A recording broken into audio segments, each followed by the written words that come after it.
for me, I don't think anything should be off limits because it's also all in the writing of it, right? Like you could write about anything, but it depends how you write it. Hello and welcome to a bonus episode of The Conversation with Nadine Matheson. I know you normally get an episode every Tuesday, but if you carry on listening after we say our goodbyes and our thank yous at the end of the conversation, you listen to the outro, you will know that I always say to you that there will be a new episode every Tuesday, and sometimes there'll be a bonus episode. And here it is, your bonus episode of The Conversation. Now, The Conversation season 3 doesn't end until July, but I've been having loads of conversations with amazing guests over the past few months, and I need to make sure that you hear all of these conversations. So what I plan to do is every month until the end of season 3, I will give you a bonus episode. And today's bonus episode features my conversation with author Tariq Ashkanani. Now, Tariq is an award-winning author. In 2022, his novel Welcome to Cooper won the Bloody Scotland Debut Prize, and it was also shortlisted for the CWA New Blood, Dagger and a Capital Crime Fingerprint Award. And Tariq's new novel, The Midnight King, is out today in hardback. And if you follow my social media, so if you'd seen my Blue Sky account and my Instagram around, I think, November last year, I was reading The Midnight King because I was lucky enough to get a proof copy. And it is so deliciously dark. It's one of my favourite thrillers of this year, and I think everyone should get it. So that's The Midnight King, which is out today. And in our conversation, Tariq and I talk about the dark side of storytelling, the surprising reality of being a published author, and what it really means to follow your passions. Now, as always, sit back, we'll go for a walk and enjoy the conversation. Tariq Ashkanani, welcome to The Conversation. Thank you. Thank you for having me. You're welcome. The reason why I'm very joyful, because Tariq and I were just chatting away about everything and realised maybe we should start officially recording this. Too many video games to get through, that's the problem. I know, we're talking about video games. It's all storytelling though, isn't it? It's all storytelling. Would you like to write a video game? Is that something you'd quite like to get involved in? I would. Who have I spoken to? That I think Greg Buchanan. He writes video game. He wrote oh my God, I've forgotten his book now. Was it Consumed? I think it was Consumed. I definitely know his name. Yeah, I think it was. What game is he written? Is that the game? I can't remember. No. He wrote the book Consumed, but right. he does video games as well. And he has. If you, I know we've already gone off on a tangent, but if you come on his like on his Blue Sky and I think on his Substack as well, he's got all this writing for video games information. Nice. Yeah. All right. So. That, yeah. So, seeing as you'd love to write a game, I can't even speak now. As you'd like to write a game, when did you know, Tariq, that you could tell a story? Not just write, but tell a story. Oh, that's a good question. That's a good way of looking at it. So probably high school. I reckon probably high school English. I think the kind of creative writing part. That was always my favourite part of English. Yeah, I always loved English class and stuff in high school, but the creative writing parts and that part of the exam stuff I always loved the most. And I think it was probably that point in like S4, S5, which, what is that down south? Like, how old would it have been? How old are you? That's where we'll work it out. Okay, so 15, yeah. 16 probably. Year 11 age. For us. Year 11. How many years do you guys have down south? From secondary school, it's 5. So what's the last year? Yeah, when I started school, it was first year, second year, third year, up to 5th year. And then when I went to the 3rd year, it changed to, when I went to the 4th year, it then changed. So it became year 10 was the 4th year. So and they then run that from like primary school? Yeah, now it runs all the way from primary school all the way up. Okay. Yeah. Right, gotcha, okay. Needless. Well, actually, maybe it's similar. Maybe that's more straightforward. Anyway, I was like 15, 16, I think. That was the point. Yeah. And I always loved writing. I had the saddest Boy Scouts badge ever, which was a writing badge. And everyone else in my troop or whatever was doing like, knots and like first aid and like stitching up wounds or whatever. I don't know what they were doing. And I was like in the corner writing like Star Trek fan fiction in a notebook. And they gave you a badge for that. I got a badge for it. Yeah, that's pretty good. So I think I always loved writing, but it's probably kind of 15, 16 when I kind of started to actually write like kind of original like stuff It Yeah. wasn't like rip off of other TV shows I was watching.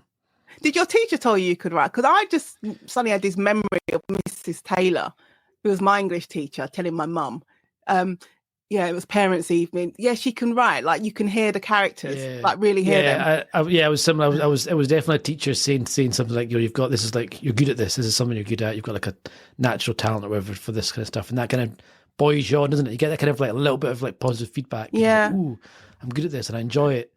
And that's one of my kind of regrets looking back, I think, is that I wish I'd just followed that path.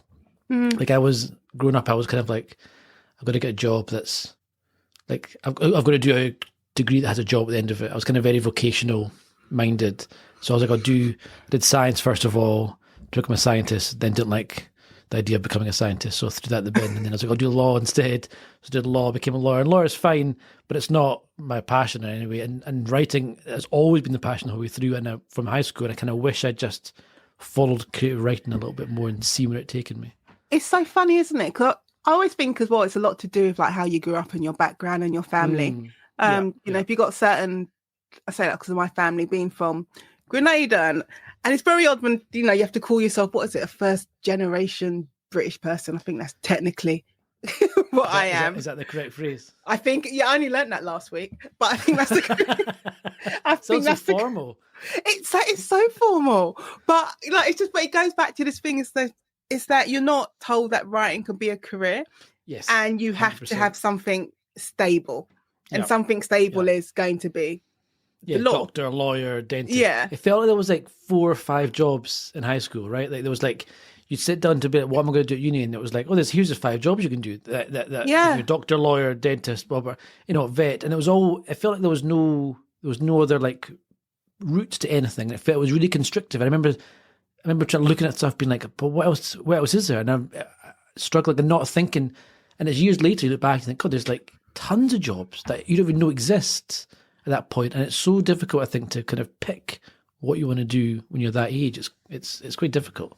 And I think you kind of feel like you're committed to it as well. Once you've made that decision to be like a lawyer, well, that's it. You can't deviate from that at all. Yeah, I remember reading like horror stories, or what I saw as horror stories of folk who had like done a year of uni and then being like, I don't want to do this course, and changed. And it was like the biggest thing in the world, like to like change to do something else. And it was like, so I was like, God, I can't change. I'm locked in now. And it did feel like a big, massive kind of commitment, like you had to do it. And I don't know why it felt like that. I'm not sure why I had that thought in my head, to be honest. Yeah, it's probably now, like looking back now, because I always say I'm very open, so I messed up my A-levels. So I get bored easily, and I got bored. So once I get bored, it's like my attention, I don't give it my full attention. Okay. So I was supposed to study law and American studies at uni, messed up my A-levels. So I ended up, I had to go through clearing, and I went to uni to study initially. It was supposed to be science and technology in society and philosophy. Wow. And I know. It was just like, I just need to get into uni. Like, I've messed up, I just need to get into uni. And it was the same uni I wanted to go to, Middlesex, but it was just like, I just need to get in. And I got in on that course. Tariq, I did one lecture and I was like, nope, I'm not doing What was the lecture? It was, the first lecture was about the industrial, this thing is stuck in my head, it was about the Industrial Revolution. I thought, I'm not doing this for 3 years. There's no way. But so you knew like that day one, you're like, it's not for me. Yeah, I'm not, this is not for me. Even though I knew I could do a conversion course to do law anyway. So I've said, I'm not doing this for 3 years. And history was always my first love. And I wanted to do American studies. So I basically just went and lied to the course leader for American studies. And I said to him, I don't know what's happened. I'm not supposed to be on this course. They put in the wrong course. How did it work? Yeah. No, because he said joking. I'm not. Because he then said to me, yeah, this isn't the first time it's happened. And he signed my form.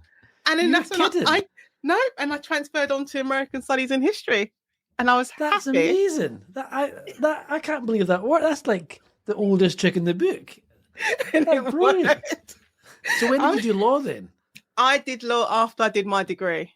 So Okay, so you did that. yes, I after, did the right? I did the Okay, conversion course and I did yeah. the law. But yeah, I'm always of the mindset just to start. What's the worst that could happen? They say no. 100%. Just try. I genuinely, I totally agree with it. Life is short. You got one chance at stuff. Go for it. Like, who cares? Like, it's people. The amount of folk that I've chatted to who have gotten book deals by like lying to agents and like lying to publishers and stuff to get at meetings. You know, oh, I've written a book. Oh, send it in. Oh, no problem. And then I'll write it tomorrow and then send it to you Monday. You know, like you've got to do what you can do. Whatever it is in life, you've got to do what you can do to make it work. 100%. I don't know how appropriate this is for two lawyers to be talking about. I never actually qualified law school. No, I'm joking. No, I didn't. Turn into suits. I will get myself together. So you're sitting at uni. So you did law at uni. Yes, I did. Yeah. I went back after. So after the science, I went back and did like the 2-year course. So in Scotland, you can do a 2-year course rather than 4 years. So you can do it like half the time, and then you do the diploma, and then you're qualified type of thing. That's how it works. So I went back and did the fast track course. Yeah. Were you always writing though on the side? Yeah, I was. Yeah, I was always writing stuff, and I was in like a short story writing class for a little bit, and me and my mate Marco, we were doing like scripts together and stuff.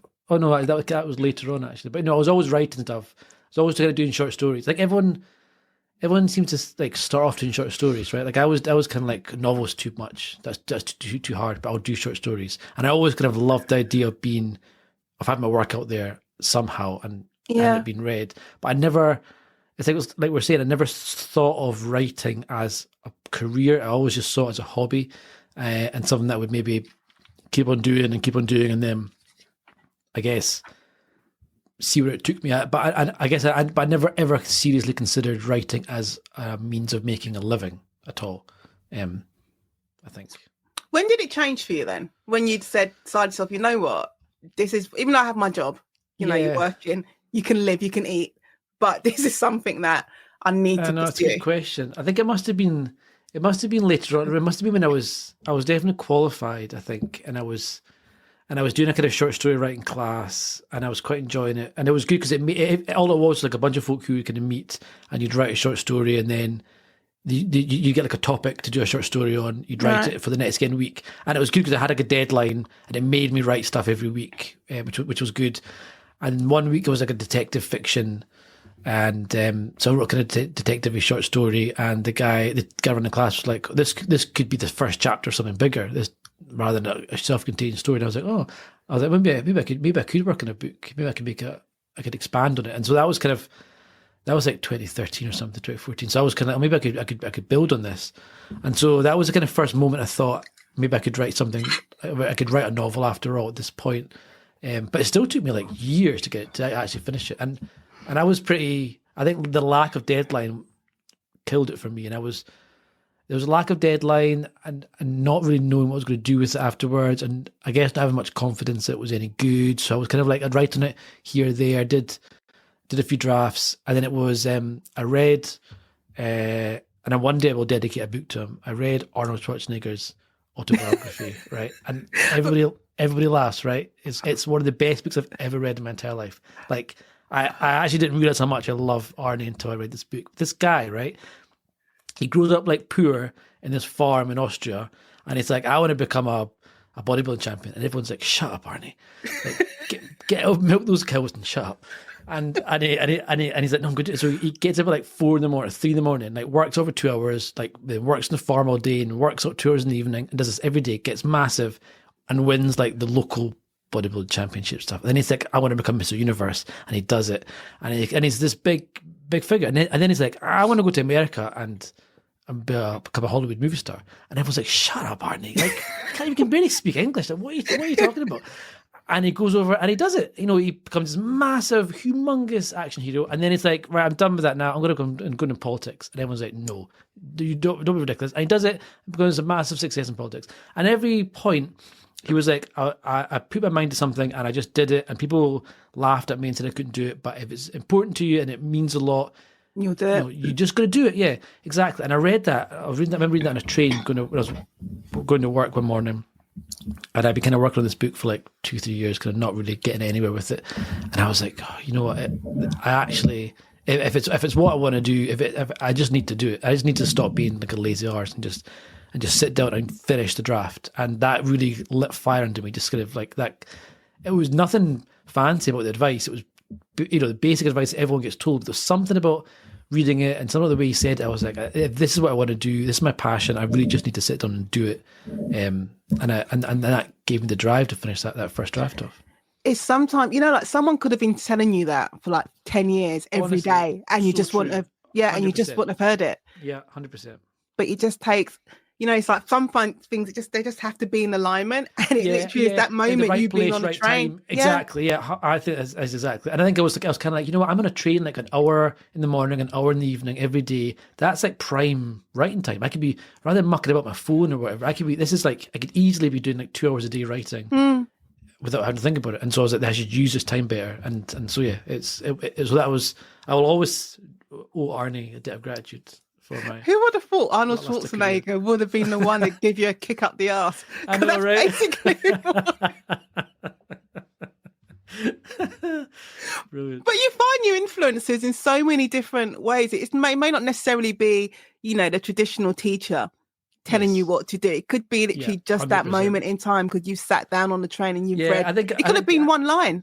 It could have been. I think you're right that it's all about timing and stuff, and it's all about like this is the moment for whatever the things have aligned that it's like it's kind of shown me this is the possible path I could have and just go for it. Yeah. Yeah, because I think as well a lot of people. Cause I've said this before, like on this podcast and in pieces I've written, that sometimes you think that you need to have everything like perfectly set up before you can sit down to start to write this epic that you've been planning to write for like 5 years. Like you need to have the right software, the right pen. You need to have everything needs to be perfect. There's always something holding me back. I just need to once I fix that, I'll be fine. Yeah. Yeah. And I think there's so many people who hold on to that. I need to have this, and they never get the thing done that they really want to get done. I totally agree with that. I think it's easy because it's quite scary. It's a big job. It's all by yourself in your own head, and I think it's easy sometimes to kind of look for reasons not to do it or to, as you say, I have to make sure the house is tidy, and then I have to like sit down and with the right cup of coffee, notepad, or whatever the thing is that you're saying has to be perfect, and it's never going to be perfect. You just have to go for it.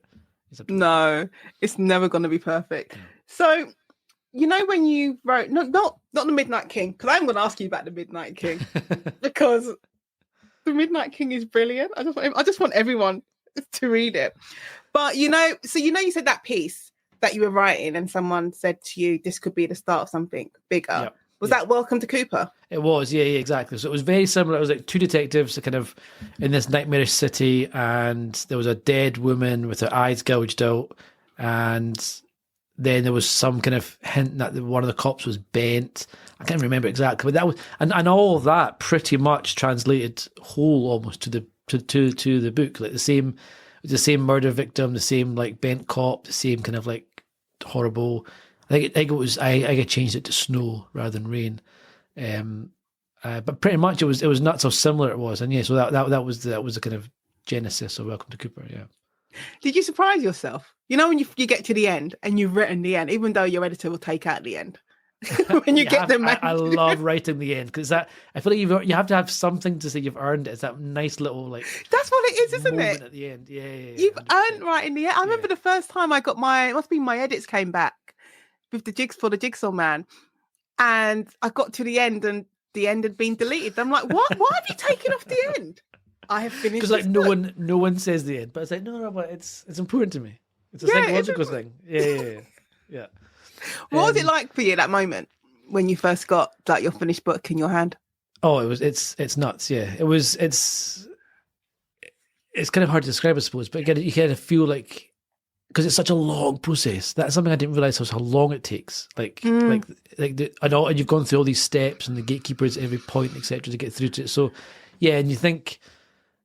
And I think how bad that first draft would be when I did it to get to the point, and the number of people that are involved in helping you.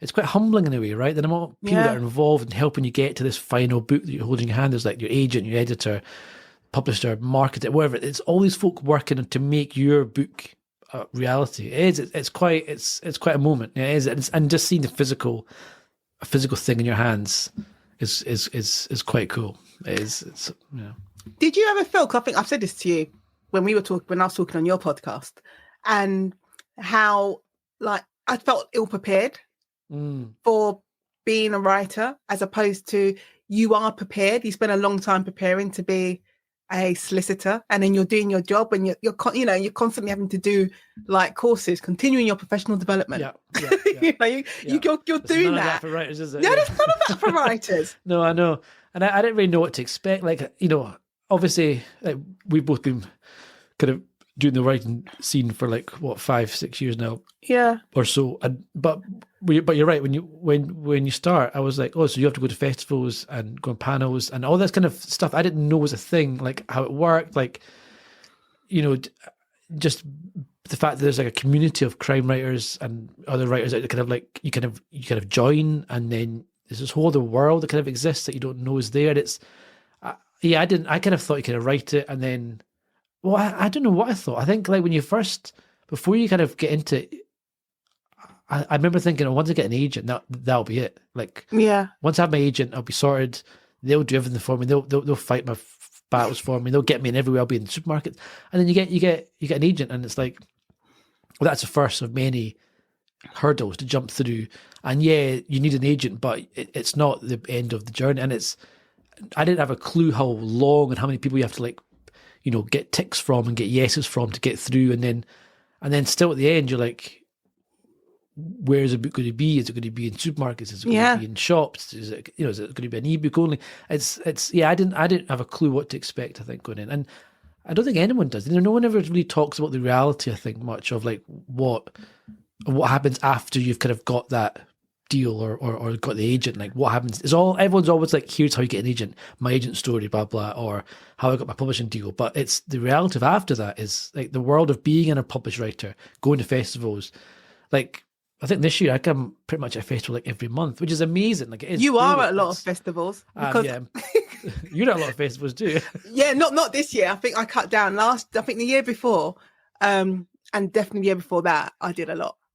And it's amazing, right? And it's great and it's fun, and you get to see, but it's also pretty knackering and expensive, and and I had no idea that was such a big thing, like to try and push a book. And I was kind of thinking, how can I move the needle? Like, what can I do to actually shift this book? And in reality, you can't really do much. Like you can, you can tweet stuff, but I feel it makes like zero impact. Like you're shouting into the void a lot of the time.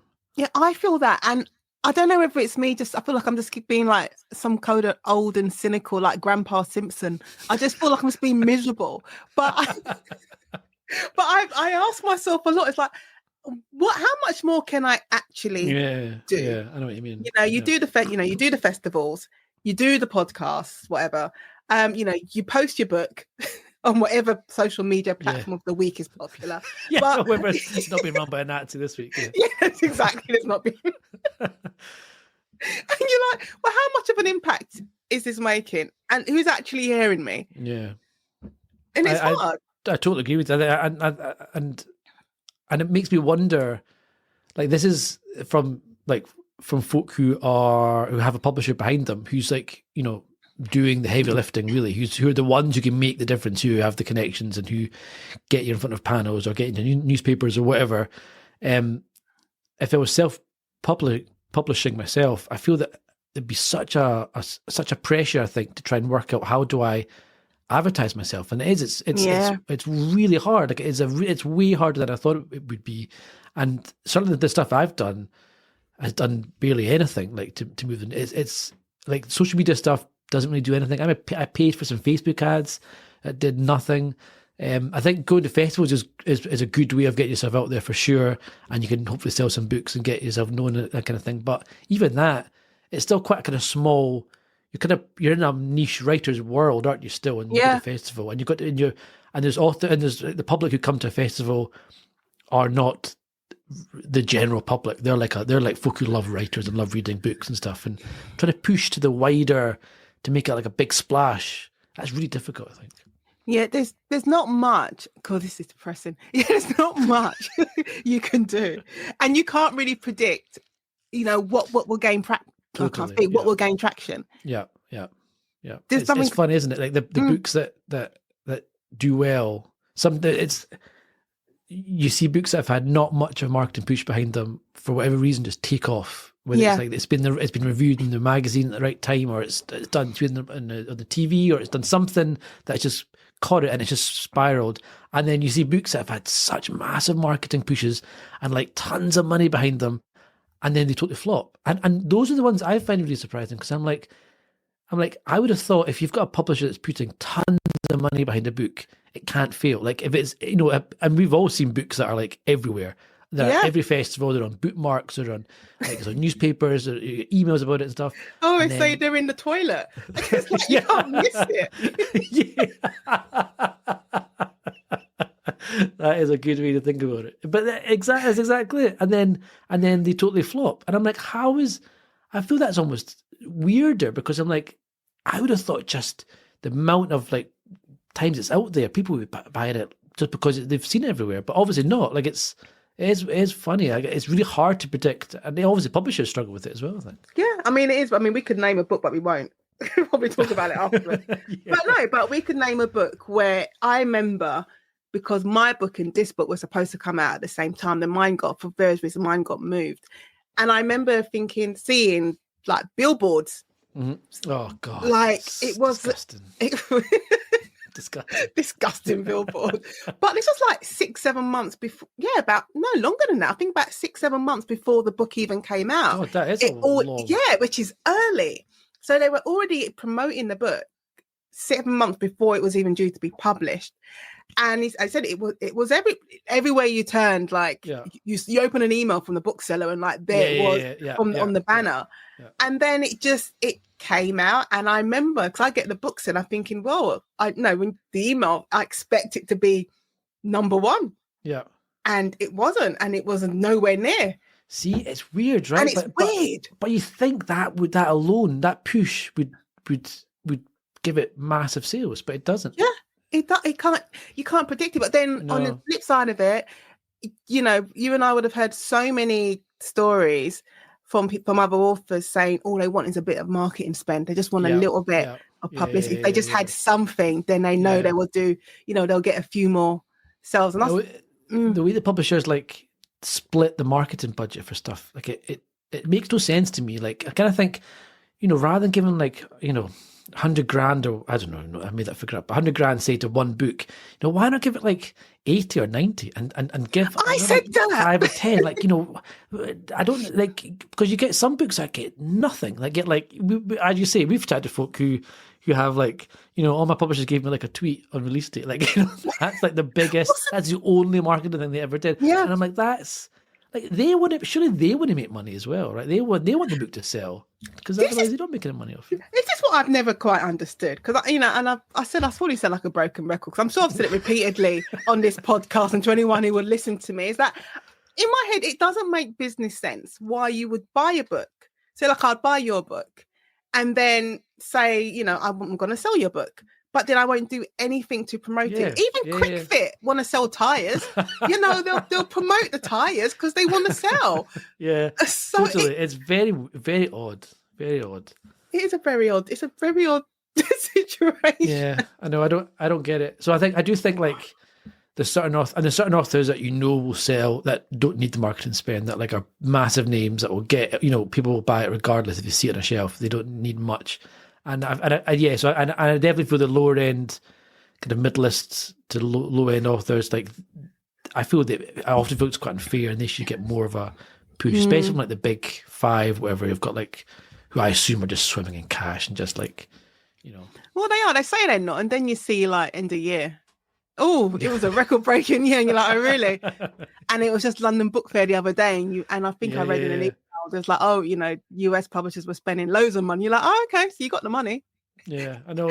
I sound so bitter. I just don't want some of that money. What's the big deal? I just want some money. I know, it's a very odd world. I think that's the kind of thing which, though, you don't know about, right? When you're coming up to it, you've no idea the reality of how books work, of how they're marketed. Like I just kind of assumed all books did quite well. They were in bookshops and stuff, and then how the relative like film deals and all that kind of stuff. It's just, I knew none of it. I absolutely knew none of it coming into No, it. Yeah. it even goes back, the whole supermarket thing. And I always get, and I shouldn't get frustrated, but I used to get frustrated, like to think that I have a job. Like I could stand in front of a judge and convince a judge as to why I should not put this person in jail. Yeah. Why is it such a surprise to me that your book doesn't just appear on the supermarket shelf? It's like, I shouldn't be naive about that. But then you learn it's a whole process. Such a big thing, right? Like It's getting in the such a big supermarket is thing. such a big deal. Yeah, and it's so hard because you've had your books in the supermarket, right? Yeah. But even that, supermarkets have changed, and this is, you learn this now, but how much space is available. So I think with the Jigsaw Man, the hardback was just in Asda, Right. and the paperback was in Tesco's and Asda. Then the Okay. binding room, hardback was in Asda only, Nice. but then I got Sainsbury's, Tesco's, and Asda for the paperback. Amazing. That's brilliant. Yeah, Kill List. I didn't get no hardbacks in the supermarket, Oh, but I right. got the paperback in Tesco's. Just yeah, once, and it's just you just no like, rhyme or reason. Then there's no rhyme or reason, but you're just grateful because you're like, foot traffic. yeah, Pick up that's your it, bread right? and It's exactly get a book. And I definitely supermarkets are weird ones because I think the shelf spaces must be getting They're getting smaller. constricted, aren't they? They're definitely getting smaller, I think. And you started and certainly the ones when I'm popping to Tesco, Sainsbury's, and I look at the book, but like often it's like it's the name you totally expect, like the cookbooks, the Jamie Oliver cookbooks, or like the celebrity authors. Yeah. Take up tons of space, or James Patterson's got like 5 books there or something. He's not written one word of, and everyone trying to squeeze in, and there's always quite a lot of like cozy historical fiction, Yeah. like World War II. With the nurse on the stories. front. The nurse on the front, like no turned away. disrespect No, to them, but it's there. But they must do really well. They must sell really well at supermarkets because I always see a bunch of them. Yeah. It's not. It's like you were saying, and I've said it before, that you get all the advice in the world as to how to find an agent. What to do to submit your book to an agent. But then and also your agent, if you've got a good agent, they will prepare you as much as they can. Yeah, but there's absolutely. still a big, massive gap between you signing with an agent and then you going through that whole publishing process and then promoting your book. Yeah. It's a weird, right? Because I remember reading, the stat everyone's read, which is like the average author makes like 10 grand a year, some impossibly low sum, which is like pretty depressing. Yeah. And it's kind of nuts because I'm like the reality of being an author and trying to make a living off it is that most people it's not possible. Like you have to have a side job, and and it just seems bizarre to me that the way the money works, because surely we want people to be authors, we want that to be a big thing, like we want writers to do well, etc. And I think my worry has always been like writing becomes something which only the rich can do, or those that have like trust funds, enough money, or trust funds, yeah, or exactly, or have enough money from the day job and enough time to write on the side. But I feel it's a real shame if writing becomes the kind of reserve for just those that have money and can afford not to work a day job. So that would be a real loss. You can see how easily that could be, like, because it's like law down in England and Wales. There was a point where they'll be saying, the only people who could become barristers or solicitors are the one, because the pay, especially if you're doing criminal law. Yeah, criminal, there's no money. I mean, criminal law pays really poorly. It's all legal aid stuff. I think a lot of it. Yeah, it's not very much. And then even if you want to become an advocate in Scotland, it's like a year unpaid. You have to train, and so that right there is a barrier for a lot of people. Yeah. So it's capitalist society. Listen, look at a miserable pair we are. What is the point? What's the point of anything? Why are we doing this, Tariq? Why did we bother? What were we thinking? All right, should we just talk about books? Yeah, so that's what I do. I'm too sad now. We're too miserable. Let's cheer ourselves up. So, what was it like winning an award? We'll do a proper interview. What was it like when you won?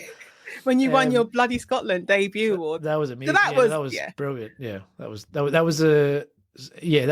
2021 or 2022. Yeah, it was amazing. There was 5 or 6 of us up for it, and I remember going down. It was the same year that Frankie Boyle was up for it as well, and I was like, Frankie Boyle's got it in the bag. Like he's going to win it. Of course he is. Game over. And then he didn't turn up for the award. He wasn't there in the evening, and I was like, oh. Interesting. And yeah, we were kind of sitting waiting, and then the name flashed up on the screen and stuff, and I was like, I just couldn't quite kind of believe it was me. It was nuts. It was amazing. Did you feel like it validated you and validated all those decisions that you'd I know made? what you mean, definitely, because I think there's 100% the whole imposter syndrome, which is a real thing, and even when you've written a book that's good enough to get an agent, and I know a lot of that is luck. It's like right place, right time. But you've managed to get through that bit, and you managed to get a publishing deal, and you're out there. You still kind of feel like, I don't know if fraud's too strong a word, but you definitely feel like it's like not earned, or it's at some point it's going to kind of fall apart, or you're not going to be able to do it again, and you've got all these kind of like stresses on you and stuff. And I think winning something like that was 100%, or even being nominated, to be honest, was definitely like a validation of like, actually the kind of independent people have looked at it and said, this is good enough to be of a certain quality, I think. So yeah, it definitely gave me a real boost in terms of like morale and energy for going into writing the next book after that. But it doesn't stop people thinking that you're rich now. Yeah, that £500 I got, that went a long way. I mean, you got 500 quid. I got 500 quid. To be fair, I couldn't believe it. They phoned me up and they were like, "What's the bank?" And I was like, "Oh my god, there's a cash prize involved." This is amazing. You just thought it was a trophy. Yeah, I mean, I was happy with the trophy, but the £500 was icing on the cake. How did it change you as a writer, or did it change you as a writer in any way? Probably gave me confidence, I think, to write, because at that point I'd written 2 books, and I must have been about to pitch my third one, because my first 2 books were published by Amazon, and then I came to write book 3, and I think at that point, so it gave me a confidence, I think, that I kind of knew what I was doing a little bit, and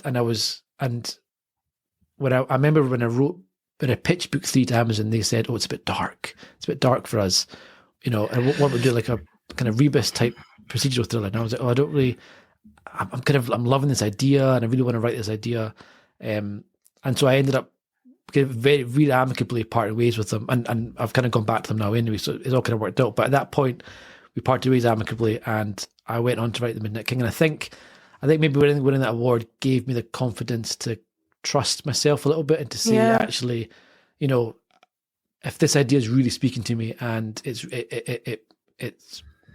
in a way that kind of means something, I think I'm going to trust myself, I'm going to write it, and even though I don't have a publisher signed on, I'm happy to take that risk and to write it and then try and sell it again after that. Because I think if I hadn't won that award, I would have been much more, I think, of, well, I'll write what you want me to write, because I want to keep getting paid and published. And I think it was, I think having the confidence to say no, I'm going to step back, and also having the fact that I was working meant I had the luxury of being able to say, I've got income coming in from my day job, so I can afford to take my time and just write it, and not write what you want me to write just because I need the money to pay the bills. So that was nice. It's a lot to be said, isn't there, to having that confidence in yourself to not only to say this is what I want to write, but to say to someone else, no, I'm not going to do what you want me to do. Yeah, it's tricky, especially when you're starting off, I think, and and I've changed agents since then as well, and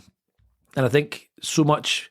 You're so grateful, right, when you first get in, because you're like, oh, I'm getting an agent and getting a publisher. You're like, oh, this is like, you're just so happy someone's offered you this thing, and the thought of turning it down or changing route or go back to square one a little bit is like terrifying. And you think, well, it's taking me like years to get to this point. Why would I throw it away? And I think you do have to say to yourself, well, is this the right move for my career? What kind of book do I want to be known for? Or, if I'm going to spend a year of my life working on this novel, you have to love it, I think. And if you're working on something that's not a passion project, or you're doing it for the wrong reasons, or you're writing it for something but you don't believe in, etc., I think you can become quite disillusioned with everything, because it's a lot of psychological stuff. You're in your head by yourself 9 times out of 10 writing it, and if you're not happy with it, or you don't like where it's going, or it's not, you're not being authentic with yourself, I think that kind of burns away at you a little bit, and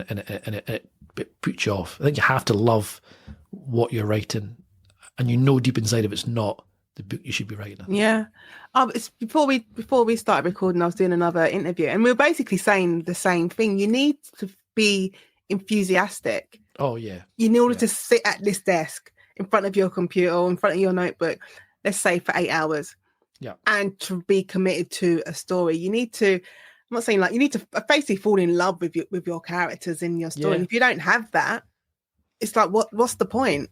Totally agree with that. Yeah. I think that's exactly right. And I think everyone's read books that's like, you know, and you can tell that it's like it's a bit boring. And I'm pretty sure if you're bored writing something, I'm sure that comes through when people read it. I think folk can tell when there's no passion behind it, or when it's been written by a committee, or if it's just been done for the money and stuff, you know. Yeah, it's even because even before in my other conversation, we were talking about books that have been, you can tell they've just been written with the clear intention of being picked up for TV or for film. And I said I'd literally read about 3 books in a row, and for each book I was like, this has just been written because there's something missing. Like there's a heart, there's some like the heart is missing from it. Totally, and I thought this has just been made. This is just a script, really. I think the books that I love that and stay with me and I've reread and stuff. There's a energy to them, right? That you can feel on the page. I think then that comes from the author. I think just being totally immersed in it and writing it from the right place of like, this is the story I want to tell right now, and it's all I can think about. It's in my head, and certainly when I was writing The Midnight King, that for me was, you know, I was always thinking about it. I was going through it in my head, but when I wasn't writing, it was there. I was going back and forth, and I never got bored writing it. I was always excited, and you know, obviously those days and it felt crap and it's not working, etc. But I feel that frustration comes from a place of I know what I'm trying to write. I know what story I'm trying to tell. I just can't seem to get it on the page properly, or it's not working, or I don't know how to get from what's in my head to get it on the page. And that's always the hardest part of it, I think. But I think that frustration is a good sign, because it means that you really are excited about what you're trying to do. It's an interesting battle to have, and it's a battle that there's no writing class or writing book ever tells you about. Because I had the same thing with this. So I've got this book I've been working on for, it feels like years now, but it's not in contract or anything. And I was working on it the last couple of weeks, and I was thinking, there's something missing. There's something I'm not getting right. And I think I could just scrap it because no one's asking for it. Yeah. I showed it to my agent and he liked it. I don't know why he liked it, but he goes, Is it crime? Is this sci-fi? Yeah, it's a crime. Okay. It's legal. It's legal. Oh, nice. Yeah. Yeah. And I've been running away from it. But then I thought I could just scrap it because something's not working. And I just thought, no, because I like the characters and I know there's a good story there. And I just had to go back and rewrite. You know, I'm a planner, so I've just gone and rewritten the outline. But you need to have that love for it. Oh yeah. I mean, when you're sitting, as you say, when you're sitting at a desk by yourself for 8 hours, you know, for 6, 8 months, 9 months, a year, you need to have that passion to drive it for sure. And I think books like that, like, you know, you've got your legal thriller that you're working on for years, and you go back to every so often, right? You do your crime, you get your jigsaw room, then you go back to for a little bit, and then you do back to a little bit, and there's a reason, right? There's a reason it's drawing you back, and 100%, and that means something, I think. So I think that you should stick with it for sure. Yeah, I could just close the file on it because I'm like, my edits have come back for book 4, and I'm like, I need to go back to that, and I can just focus on that. But yeah, there's something in it.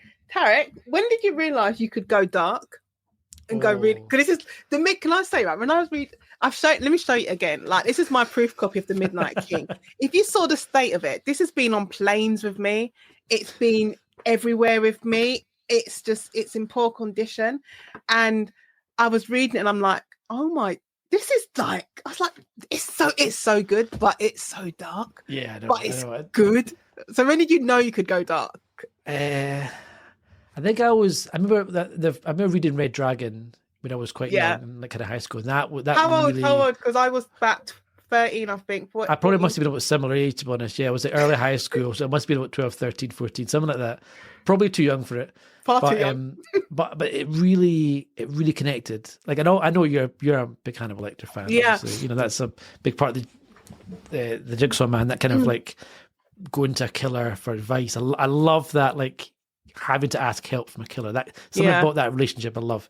And I think, and that book I'm reading now, and I was like, God, this is dark, and it was like unlike any kind of book I'd read, I think, up to that point, and that kind of stayed with me. And then I think I was always like, whenever I thought back about what books have I always loved and excited, stuff like Red Dragon or like American Psycho or this Secret History, these kind of like really dark, kind of like sometimes quite nasty books are ones which always have stuck with me. And I remember, I think the hardest thing I was found was working out how dark. What's the line like? How dark can you take something before it's unpalatable? I think. So this is the thing. Like, I don't think I consciously think about my books being dark. Like, I just think this is a story, and this is the scene I need to write. And your books are dark. And I still don't think they are, but everyone's like, no, they are. I know what you mean. I mean, I suspect, because I kind of feel similar to mine. Like I don't see it as intrinsically as being a dark book, but everyone's always like, it's so dark, and and there are definitely points in the Midnight King where rereading it, I was like, oh god, this scene's quite.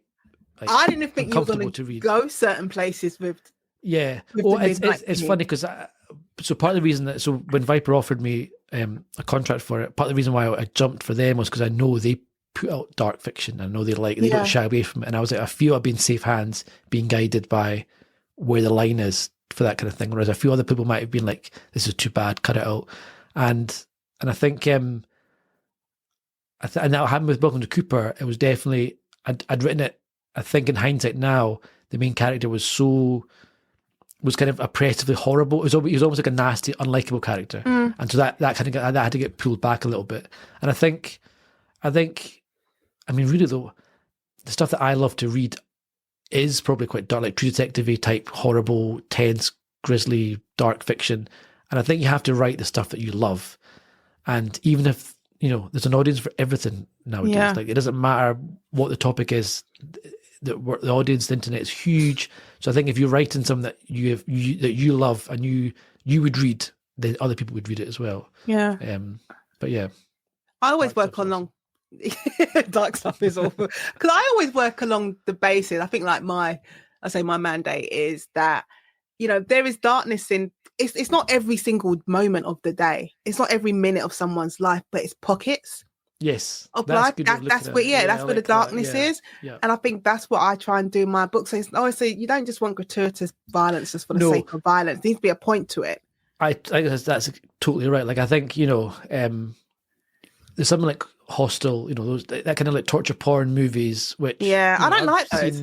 They're not. They would never be my number one. I love horror films, but I'd have no problem with gore. But if it's gore for the sake of gore, I kind of get a bit bored after a while. Like it's not. It doesn't really have any.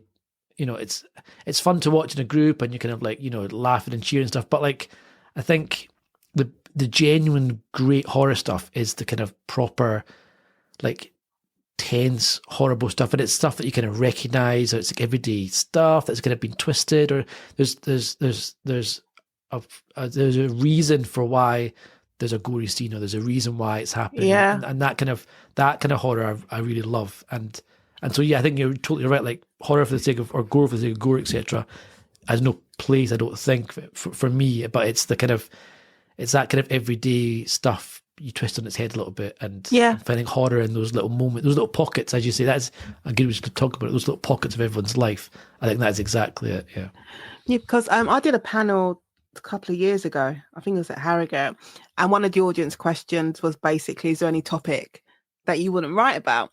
And someone on the panel said they wouldn't write about a child being murdered.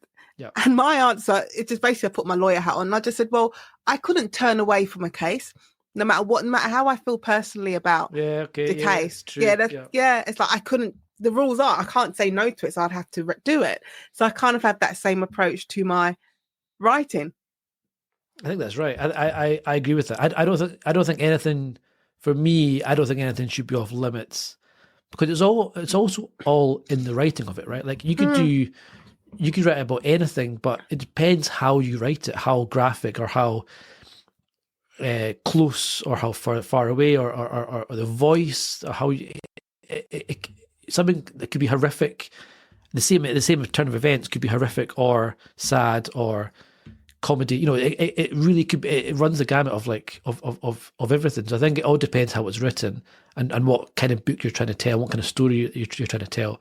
But ultimately, yeah, I think nothing is off limits, and I really love pushing kind of crime novel. I think that crime is a great genre because I feel it encapsulates like so much. Like you can write like any kind of genre almost in crime, and I love horror movies and horror books and stuff. So I love kind of like pushing crime as much as I can, I think, into that horror genre without becoming a kind of all out kind of Stephen King horror book. Yeah. But that, I love that kind of dark crime, that terrifying dark crime novels. I always think like the darkness, it doesn't even necessarily come from like the crime itself. So like Corey said, like a murder, it sounds terrible, like a murder's a murder. Like I can kill people in a variety of ways in a book. Literally, I don't think twice about it. But I think the dark moments comes when you're dealing with the person. Mm-hmm. So when you are sitting with the serial killer or the witness who may not be telling the truth, someone who's got something to hide, I think that's when the darkness can be more frightening in seeing the people and their emotions. Yeah. I think often, really, when people look back on great horror moments, it's character stuff, isn't it? That really makes it. It's like it's not just. You know, I also think it's really hard to write like or even probably write or shoot a horror scene, like a tense chase or thriller moment, if you don't know what the stakes are, if you don't know why that character is scared. You know, what is it that's going on? I think you need to drill into the character stuff. I think you need to drill into what they've done, what they're up against, and that is all.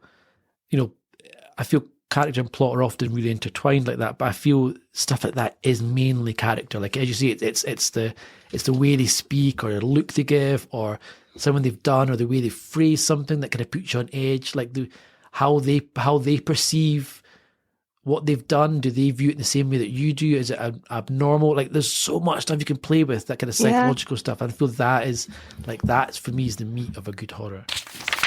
Listeners, it's time for a very short break. If you're enjoying this conversation with Nadine Matheson and want to help keep the podcast going, why not buy me a cup of coffee? Your support goes such a long way in keeping these conversations flowing. Just check out the link in the show notes. I think that's one of the reasons why, you know the film Primal Fear? Yes. Yes, and the book. Yeah, Richard Gere and Edward Norton. And I think it's the reason why I love that film so much.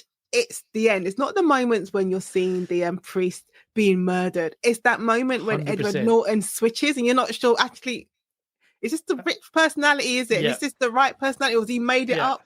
That's like that right moment, at the end, right? Yeah, Gere's like, have I just been lied to this entire time? Yeah, 100%. That's the bit that everyone remembers, right? That's the moment of the film that sticks. Forget everything else. 100%. I genuinely can't remember anything else about that film apart from that final bit at the end when you're like, oh God, maybe he did do it. You know, and that's such a great like character moment. You want those moments. Yeah, exactly. That's exactly what I feel. And I feel like, and those are tough. Those are tough to do because it's a lot of build up to it. You have to put everything in place. You have to really kind of know where it's going and what expectations you're subverting by and how you've set up one path to then flip it to another path. It's a lot of work. Yeah. I mean, it works. It's amazing. Yeah. The only reason I can tell you what happens at the beginning is because I think I watched it a few years ago. I think during lockdown it was on, and I was like, "Oh yeah, I forgot. It's the priest that gets murdered, and he's running barefoot on the train tracks." Actually, Edward Norton. No memory of that at all. No memory of that. Was that Ed Norton's first film? I feel he was really young in it, though, wasn't he? He was young. Maybe it wasn't his first one, but maybe it was the one that made him. Because it must have been. That's right. Yeah, it's that whole scene. You're just thinking, that's what I want. Yeah. All right, so Tariq, because you and I will talk for a long time and then forget when we're actually recording a podcast and we have lives. Do you want to tell the listeners of the conversation about your latest book, The Midnight King? Which I keep saying is brilliant because it is brilliant. Thank you. It's very kind. So The Midnight King is a novel about Nathan Cole, who comes back home to Nashville after 17 years for his dad's funeral. And he goes home to his dad's house, and the big secret that he's lived with his entire life is that his dad was a serial killer. And in the wardrobe in his dad's house is a box of trinkets, and it's all the trophies from his dad's victims that his dad's kept over the years. And the very top of the pile is a pair of ribbons that belong to a girl who's currently missing and is still out there, and he's been taken just days before his dad's death and might still be alive. And so he thinks, I'm going to try and find her and try and save her. You know what I liked about this book? It was, you pick up a lot of books these days, or you'll go online and it'll say, this is the twistiest book. Oh God, ever. I have to say that. I actually hate that because all it does is make me think I'm just looking for the twist now, and then I end up guessing it because I don't know the twist. Yeah, I know what you mean. Well, that doesn't happen in here. I remember being on the, I don't know where I was going or where I was coming from, but I was on the plane reading it. And I was like, oh, I thought this was going to happen and this did not happen. And it's so good that did not happen. But I was like, it's like Tariq. And I did the same thing that people say to me. Oh, but you're so nice. And you wrote this. Honestly, I think crime writers are the nicest people because it's like therapy. You get it all out of the page. You get all that kind of crap out, and you're killing your workmates and your family, whatever you're like, just stabbing them to death. And then at one time you feel great. You feel wonderful. Whereas like I reckon kids authors and like romance authors, they're putting all the good stuff out of the page, and all that's left is this like shriveled husk of a horrible person. I'm pretty sure that's how it works. Wasn't there a romance? I don't want to get it wrong. It could have been either a romance author or a children's author in America. It was a children's author. And she wrote a book which is basically like a handbook to grief for children, and it turns out she'd murdered her husband. Oh, amazing! That is brilliant. I've not heard that. I hope that's true. That's Google phenomenal. That is brilliant. That is great. Yeah. See, we're not out there murdering That's a good idea people. for a story, isn't it? It's so good. Putting stuff out there, like actually writing the. I'm sure I've definitely heard about someone who was who wrote a book based on the murder that they did, and the book was used as evidence against them in the trial because it was so close to what they'd actually done. I can't remember now, but yeah. So you normally get that with brilliant. You normally get that with rappers and rap lyrics. I've lost count of the amount of trials we did. Really, and, the rapping about having shot someone or stuff. Yeah, no, seriously. And then in court, the prosecution would produce the YouTube video because there's always a YouTube video of them in their silly balaclavas and hoodies and but idiots. Yes, they are. I have two questions for you based off your book, because the one I like to ask now. What was a major challenge, or what did you find challenging about writing The Midnight King? So there's three perspectives in the book. There's Nathan, there's the son of the serial killer. There's Isaac, his kind of old school pal turned PI who's investigating it as well. And then there's the Midnight King itself, which is like a kind of manuscript that his dad had written, and there's chapters of that pop out throughout. So there's three, I guess, kind of like storylines that can run through it, and juggling them I found really tough. Juggling them to make sure that they were I never wanted people to think when it jumps to another strand, oh God, we're back with this. Yeah, this is the weakest one of the three or something. And I was trying to avoid that, and then trying to make it feel different, like trying to give them enough of a different voice that you don't feel like the same person. I find that quite hard sometimes, kind of giving characters distinct enough voices if they're especially kind of like, like the same age, they're male, they're both come back to the same city, they've both kind of failed at something, and so trying to like make sure they had their own personalities and their own baggage that they were carrying with them that influenced how they sounded. That was quite tough. It's a skill, isn't it? Because I've lost count of so many books where they have the dual narratives, so multiple points of views in there. And then I could be reading it and I'm thinking, I don't understand why you've even split it, because no one sounds distinct. You could have just encapsulated 100%. It all in one story. Yeah. No, I completely agree. And trying to make, and that's why for the Midnight King chapters, I think I ended up changing the tense to present tense for that one as opposed to past tense for the other two.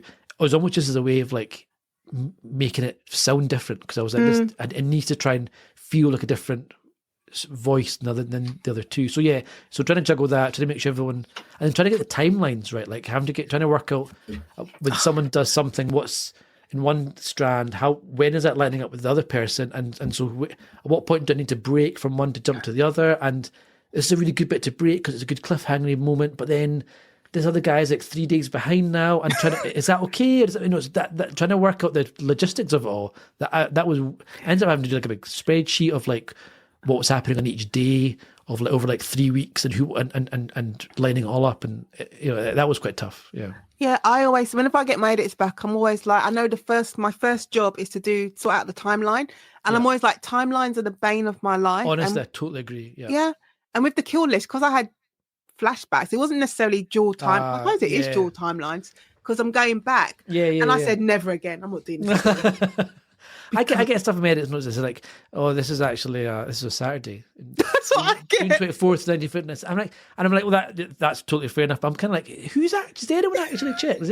I'm assuming there must be readers that are actually like, fucking, this is garbage. Like this is a Saturday, not a Tuesday. Just chucks it. Like, the moon was in its first quarter. Yeah, I know. Yeah, it wasn't a full moon. The minutia of actually checking into stuff is like, that's why I kind of say I'm very glad that there is someone who does that stuff for me, because I would never. That would never get past. But, me. Just be like, but as much as I complain about it, I am the person who will check. Especially when I got, for my own books, not for anyone else's book. Okay. I'm not checking yours, but on my manuscript, because I've got, I'm throwing people into the river. I'm like, okay, I need to check if it was low tide or high tide on the 5th of March. Go to that level of detail. Yeah, that's good though. Yeah, you're saving yourself work down the line, to be honest. I am actually. I think, but also because I live near the river, so I think it's just ingrained on me. Like I'm very much aware of tidal times. I'm like, let me check where the tide was at 4 a.m. on this day. Okay, and another question about your book before we go into your last 4 questions is, which one of your characters would you like to spend the afternoon with? I say like. Probably Isaac, I think. Me too. Yeah, he was probably the most fun to write, I think, because and of the 3 kind of main characters, he was the one that I had a kind of an actor in my head the whole time. Oh, really? Yeah. Who? So I was John David Washington. I had in my head, that was so good. Denzel Washington's son. So he was, and normally I know some folks say you shouldn't do this, and because it kind of it influences the writing and it becomes like a pastiche of someone else, and I kind of get that to some degree, but it actually really helped me because once I was like, this is who I imagine playing him in a film version, and I could see him as like it kind of made it easier for me to kind of write it in a way that he would speak almost, and it kind of gave me a kind of character. I was like, okay, just I've got to base off him a little bit. It did some of the heavy lifting for me, I think, in terms of dialogue or the way that he interacted with people, and so that was and I love John David Washington, so I was like, this would be awesome.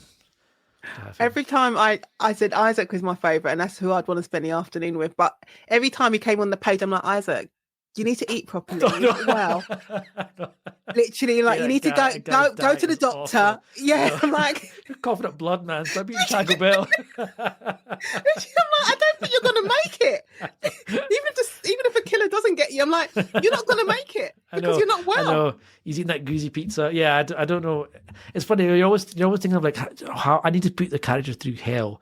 Like, there's to be something. I was like, his diet's crap, and he's got a sore stomach, and it's all you chuck it all in, and then you're like, oh, maybe it's too much. Maybe this poor guy, like he needs to have a good meal. This is so unrelated, but we were talking about video games earlier before we started officially recording, and I was talking about Star Wars, Jedi Fallen Order, and whenever Cal goes back to the ship, whenever I've got him moving around, I'm always thinking, I don't think I've seen this man eat. I'm like, he needs to eat. Like, he goes to the ship. I'm like, why are you not feeding him? He's feeding plants. He's got like your 3D chess game and stuff. You can like do that stuff. But there's no kitchen. There's no toilet. He's not.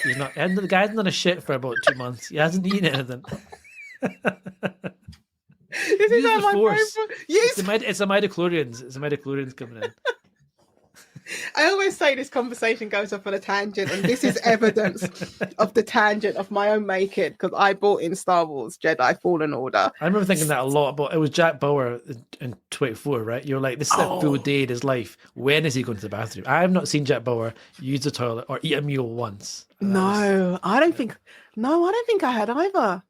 I guess it was ad breaks. This, but I suppose this is a good thing about good TV and like how much it can influence you. Because I don't know if I mentioned it to you before. There was a TV series called Homicide: Life on the Streets. Oh, yes, David Simon, right? Yeah. I've never seen it, but it's on my list to watch. Oh, they're repeating it on Sky Atlantic right now, and I watched it. Yeah, and I said I was young, so I think it came out like 92. Yeah, before The Wire, wasn't it? Before way before The Wire. So I think I was watching it when I was like 15. 14, was that 15. A big influence on you?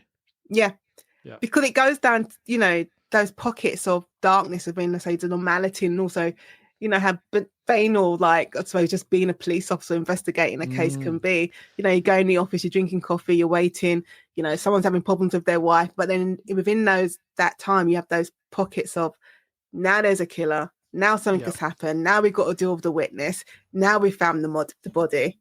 I think it's interesting because, like, so many books and films and TV shows, they don't show you that kind of like the normality, the kind of boringness of the job. No, like an exciting. It's like, God, CSI is amazing. Like and the reality is, it's so boring being a CSI officer. Like you're just like, it's not like it is on the show. Like it is like you're slowly just working a crime scene, like bit by bit. Like it's not like you go in there and like a montage. The crime scene's done in like 10 minutes. But like it's not like that at all. And so I think showing that kind of the banal reality of being a detective, that's good. I like that a lot. That's cool. Yeah, no, so I would always recommend. And I remember I loved it so much, and I realised it was a book, and I went out and bought. I don't know how I even found the book. I've got the book. I've not read that either, but I've got the book. Is it worth reading? Yeah, it's worth a read, and it's worth a watch. And I think it's just it's good to just see how you incorporate like normality within the darkness, which I think is what you do, even though you go dark. Even though you go dark, you do things. There are rules. They say like there's rules that we shouldn't do as crime writers. I'm like, Tariq did it. Okay. I hate the rules. The rules are annoying. Yeah, I know. Well, the rules don't make any sense because I'm like, why? I got an email from someone saying to me, I really enjoyed your book. I'm so glad you didn't kill any animals. You didn't kill any dogs. And I said, literally, Olivier's kicked a cat. You haven't bothered said anything about that. And there's a head in a box. The whole animal is nuts, right? Like as you said, you can do the most horrible stuff to people. No one cares. Which you and I have both done. I actually killed a dog in my second book, but the key is to do it in a book that no one reads. So fly under the radar.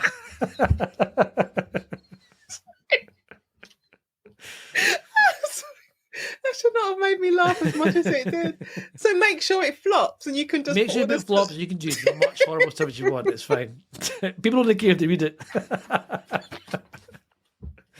Oh God! Right, Tariq, let me get on to your last set of questions. Go for it. Okay, are you an introvert or extrovert, or a hybrid of the two? I got maybe a bit of a hybrid, to be honest, because I actually really enjoy like panels. I'll enjoy like talking to people and podcasts and stuff. It's great, but I really struggle with like promoting my own work, like self promotion. I hate going onto Twitter and like shouting about myself, like that kind of. I really struggle with that side of it. So I suppose introvert when it comes to like self-promotion, but like when it's chatting about stuff and it doesn't feel like you're doing promotion, I have no problem with that, if that makes sense.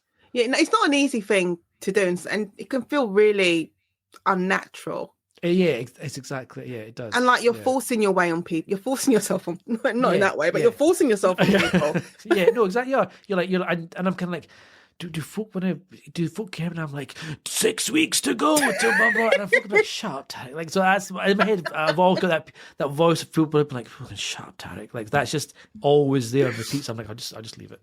Well, even today, we're recording this on a Wednesday, and Tuesday, the episodes normally get released on a Tuesday, unless I do like a bonus episode, but they normally come out on a Tuesday. So I think Tuesdays you'll see that my social media there's a lot. So there's be stuff on Blue Sky, be stuff on Instagram.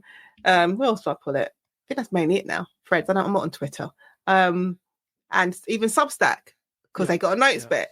And then today I was like, I'm not posting anything today. I just feel like people's had enough of me. They saw a lot of me yesterday. And you read stuff like how to get, have success with on social media, and it's like you have to post like 4 or 5 times a day. Oh my God. I'm like, Jesus, that's like I feel folk folk would be muting me. They'd be like, Jesus, like, that's enough, you know? So I'm lucky if I'm 4 or 5 times a week, you know, so I don't use it enough to make any impact on anything, I don't think, to be honest. Yeah, I think I always just say, you just find the platform that resonates with you the best, and then you just do what feels good for you. Right. And as we said before, what can you do to shift the needle? Very little. I don't, and I suppose what probably doesn't help is that, like, because I'm on YouTube a lot, because I've always got it on in the background, whatever's going on. Yeah. And you know what the algorithm's like. And yesterday, all I was getting was how to increase your followers on Substack, how to grow your Instagram, how you can do it in, you just need to do these 4 things. I'm like, all you people, have you increased your followers? Yeah, I know, right? Yeah, it's all the same advice. It's all the same crap. Yeah. It's like a nonsense. It's nonsense. Yeah, Tariq and I cannot be asked. That's the long and short of it. Okay, so what challenge or experience, and I say it can be good or bad, what challenge or experience in your life shaped you the most? Ooh, for that, I probably do have to go back to the Arnie situation. I think that was a kind of pivotal moment for me in terms of getting that first book finished. I think I genuinely think if I hadn't had that kick up the arse from Arnie, I probably would never have finished the book when I had, and then trying to find agents. I remember I must have submitted to like 60 agents before I found one who took me on, and that's kind of soul destroying, just continually sending it out to people, redrafting your cover letter, tweaking your line spacing for everyone's agent's got different like admission criteria. So I think I needed that, like, I need that kick to help me get like push through that kind of tough gate. So yeah. There's always someone, isn't there? There's always someone pushing you. Yeah, because I remember even when because I was always writing. No, we were talking about earlier. Like, I was always writing on the side and stuff. And then it's only I did NaNoWriMo. And I think Remo, whatever it's called. I did it. Right. I did it 2014, I think. And I finished it for the first time. And I had this book, and I thought, oh, actually, it's the first time. Actually, it was the second time I'd finished something, but it was the first time I'd actually thought, actually, this could actually. Yeah. People would actually want to read it. Yeah. And I self-published that. But then I was just floating along thinking, nothing major's going to happen. I'll just carry on doing my job. And then it was only when I said I entered the competition and I won it. And then I was kind of, I have no choice but to finish the book, which was The Jigsaw Man. But even at that point, I was like, well, whatever happens, I'll just go back to carry on doing my job. But it was had that push. Yeah, one of my tutors. Reason to keep going on. Yeah. Yeah, one of my he emailed me and he said, I assume you've got representation. I was like, what are you talking about? I haven't got representation for what? and I think it's only because I had that moment, and then there's someone else said, yeah, you'll get picked up on this book. So I thought, okay, maybe 2 or 3 people are saying it. Yeah. That maybe it will starts to become a real possibility. I think actually this is something I could do if I go for it. Yeah. Yeah. I think you need that, don't you think? It's otherwise I always kind of wonder, would I still write if I hadn't gotten published and stuff, would I still be writing? I think I probably would, like for the love of it, but there probably would come a point where if I knew I wasn't getting anywhere, I wonder if I would still go for it or not. I don't know. Yeah. I literally had that same thought the other day. I think maybe I got my edits back from my editor. And I said to myself, if I hadn't done the course, if I hadn't won the competition, would I have still at some point even have ended up writing The Jigsaw Man? Did I need that? Did that thing to happen? Or would it just been something I would have done doing on the I think you're right. And it had to happen at that point in your life, and it had to happen when you're working on The Jigsaw Man. Like all those, there's so much luck involved in it, right? It's all stuff happening at the right point when you're working on the right book at the right time, and there's a gap in the market, and an agent's not just signed someone similar, and a publisher's not just put out a similar book, and everything has to line up just right for that path to kind of click together. And then once you're in, it feels so much easier getting other books out there. You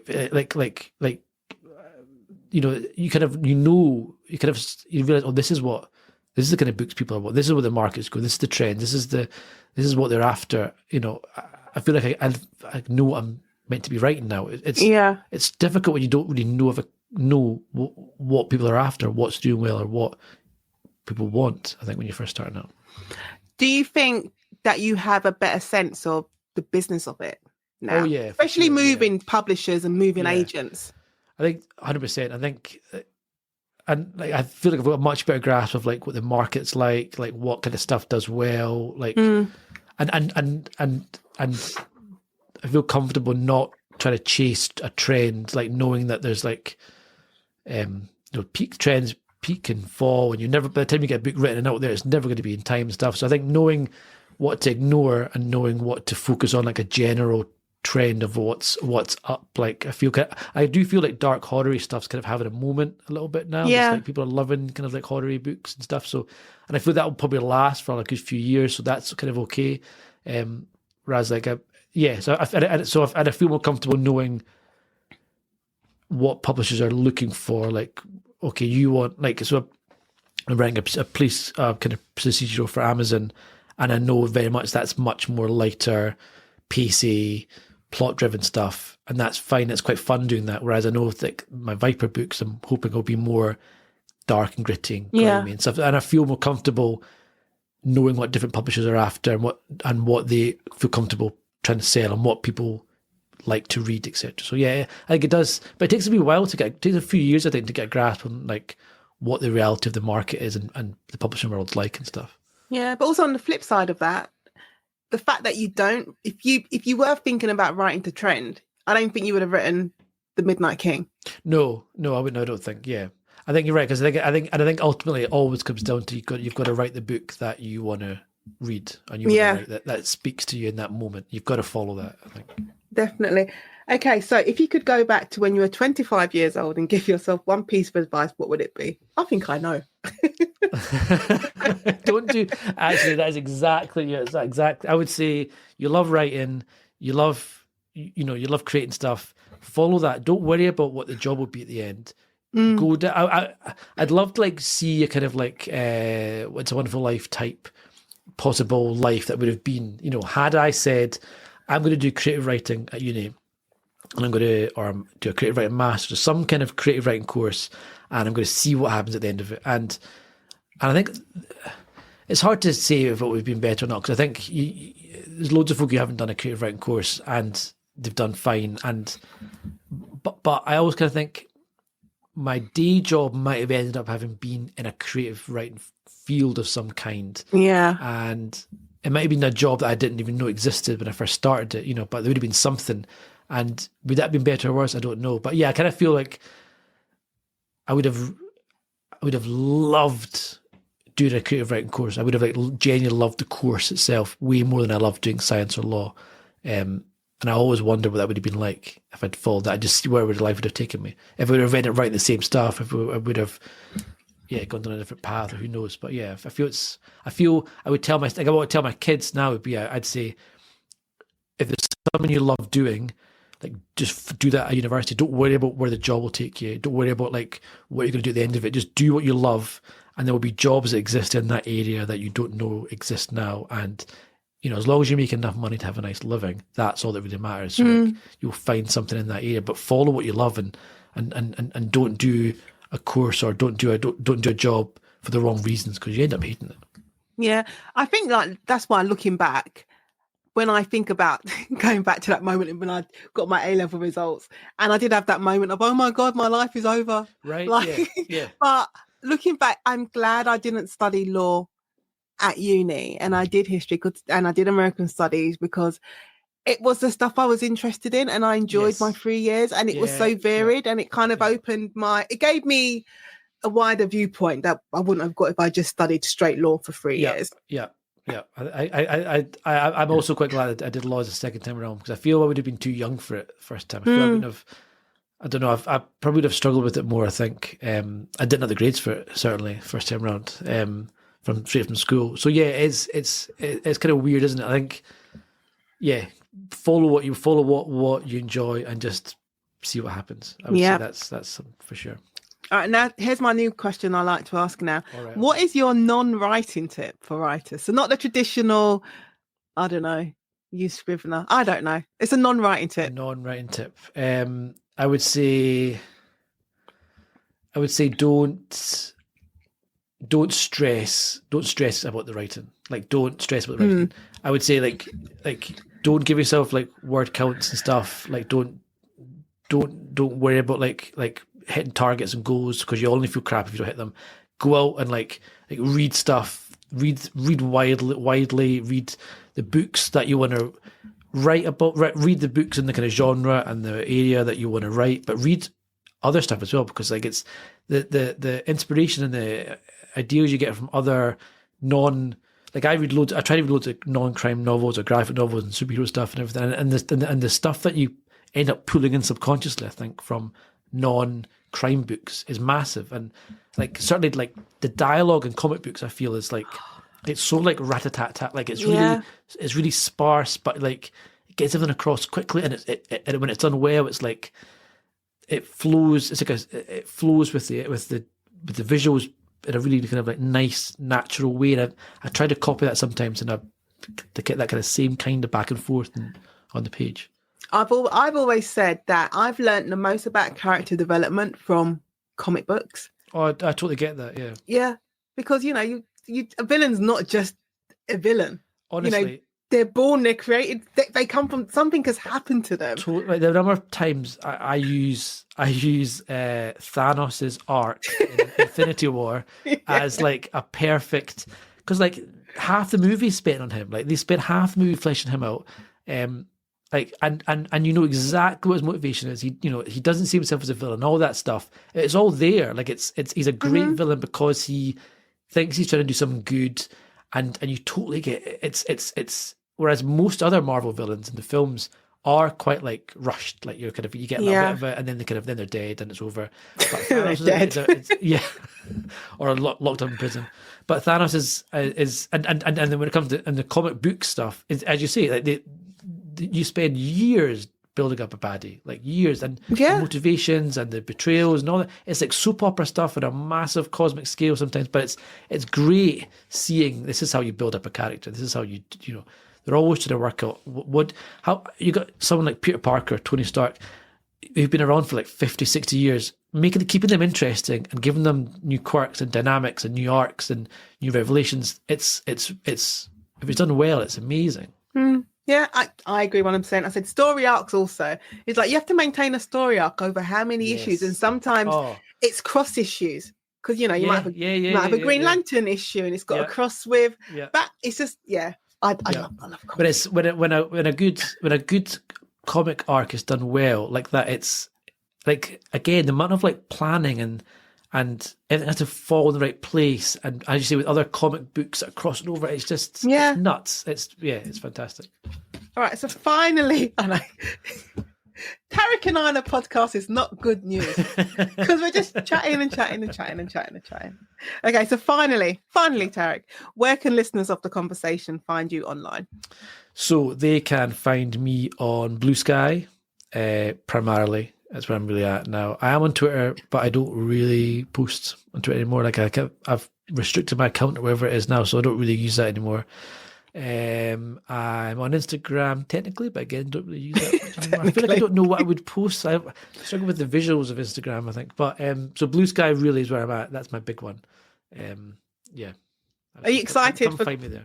We'll find you. Are you excited for the Midnight King? I feel like you need to show it up again. Yeah. Right way, that way. Yeah, no, very much. Like it's funny because my first two books were with Amazon, who were great and gave him a whole start and stuff. But they were primarily of ebooks. There was print versions, but they were really pushing ebooks. And I was never in a store because obviously every high street store hates Amazon, and I kind of get the kind of animosity. That's fine. That's another thing. But this is my first time actually having a proper like hardback in a bookshop, so I'm super pumped to go and actually see it on a shelf. Are you in supermarkets? Because we were talking about it in Martial Arts. I don't think so. No, I reckon the paperback will be too dark. My worry is that it's too dark, maybe. Which it's funny though, as you say. Like I don't think I am the same as you. I don't really see it as too dark, but I can appreciate maybe compared to other. I mean, though your books are pretty dark in your supermarkets, though. Yeah. That's true. That's a fair point. I don't know how, but people like it. But a question. Oh God, we are going to go. But you've got an audio book. Yes. for the Midnight King. Yeah, yeah. Have you listened to your audiobook? So I just got like the files, the MP3 files sent over the last week or so. So I've just started listening to it. Yeah. That's when you're going to hear the darkness, because I didn't appreciate the darkness of my books until I heard the audiobook. And because I think when you're hearing someone, and you got multiple characters as well, I say multiple point of views as well. So when you hear someone else, that's good. Okay. Yeah. When you hear someone else reading the words and putting their own inflections into it and emotion, you'll hear it, and you'll stop in your tracks and be like, oh yeah, it is dark. This is disgusting. What is this film? Who wrote this? Oh shit! I wrote this. Yeah, you'll hear it in the audiobook. Okay. Because I've listened to like clips of it, but I've not listened. I've not got the actual full file yet. So I'm very intrigued to have listened to it. It happened to me. I just had it playing like on Alexa. It was just playing, and then I walked into my bedroom and I stopped and I was like, "Oh my god."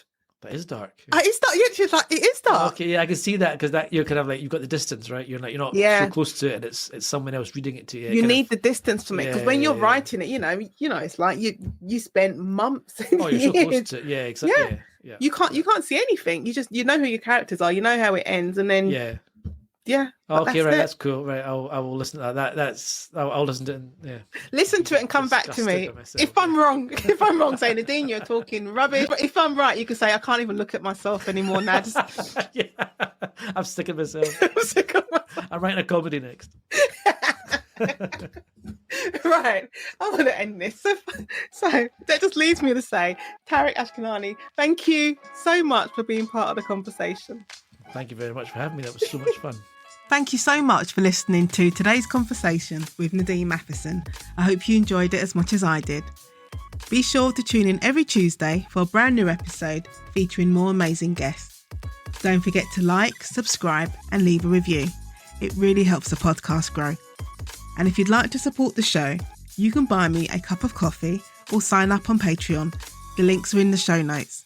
And if you'd love to join the conversation as a guest, feel free to send an email to theconversation@nadinematheson.com. Thanks again for your support, and I'll catch you next time.